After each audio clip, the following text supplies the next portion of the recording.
Successful people are not people without problems. They have, as a rule, just as many problems and largely the same kind as everyone else. The difference is that they learn to solve their problems. Successful living is nothing more than the ability to solve successfully the problems which are as much a part of living as breathing. The degree of our success will be determined by the extent to which we can solve our problems.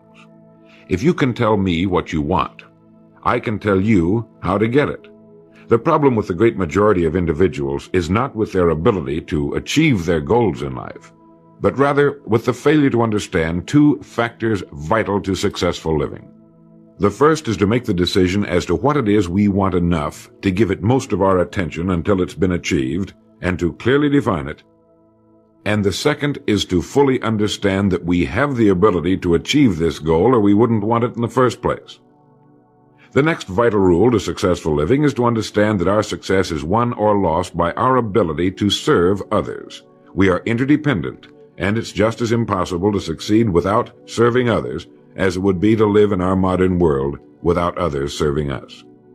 Our rewards in life will and must always be in exact proportion to our service.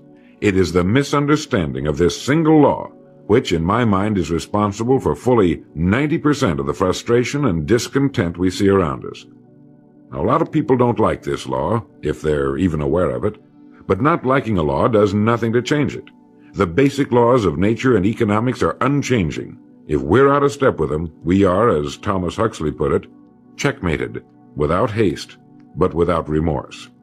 But to those who know and work with the laws, he said, they are paid with the overflowing sort of generosity with which the strong delight in strength. If a person doesn't like his income, all he has to do is take a good long look at his service. Look where you will find this law in undeviating operation. Our rewards will always be in exact proportion to our service. This is the law, then, that lies as the supporting structure of economics and personal well-being, so fix it in your mind.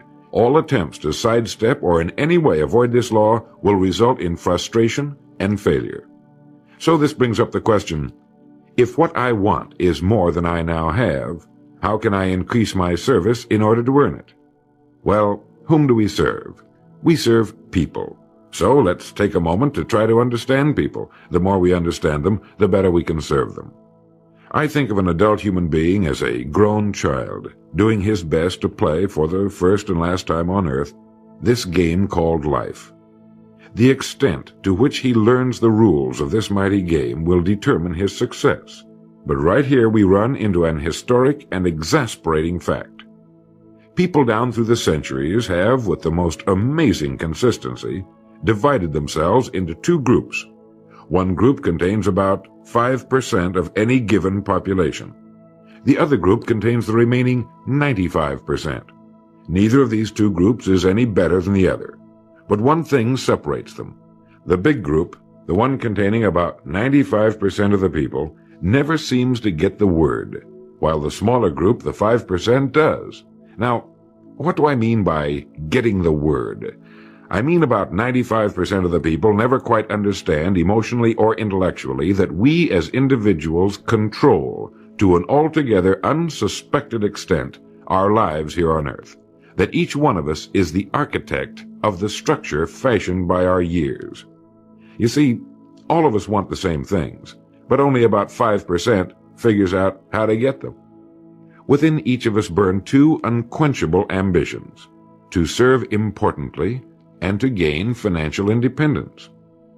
Both of these worthwhile goals are within the reach of all of us, man or woman, but according to statistics, only about 5% achieve both of them. Let's look at it logically. Every human being has a tendency to think, act, and talk like those by whom he is surrounded. This is environment, and it exercises an enormous influence on our lives. We've already pointed out that 95% don't seem to get the word in life.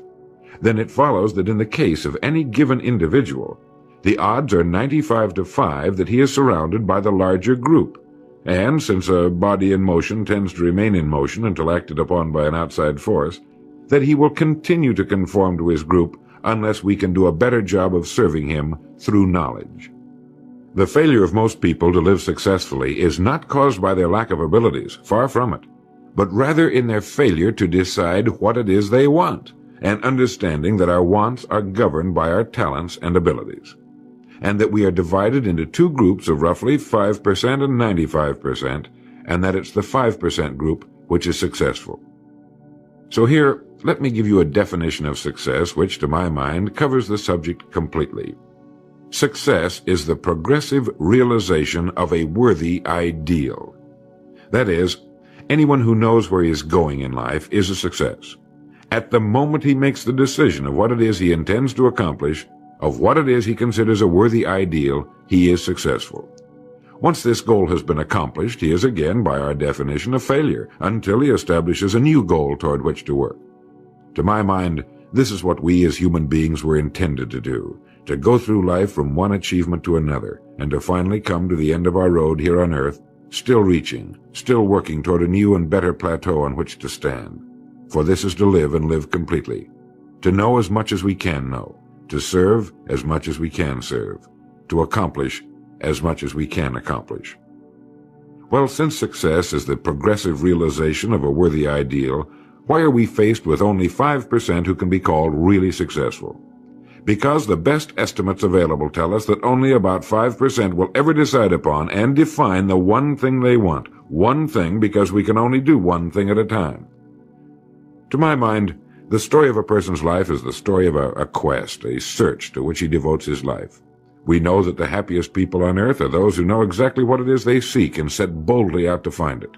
And while we're all dreamers, the fortunate ones are those who have found a dream so exciting and worthwhile that they'll devote a part or all of their lives to making that dream come true.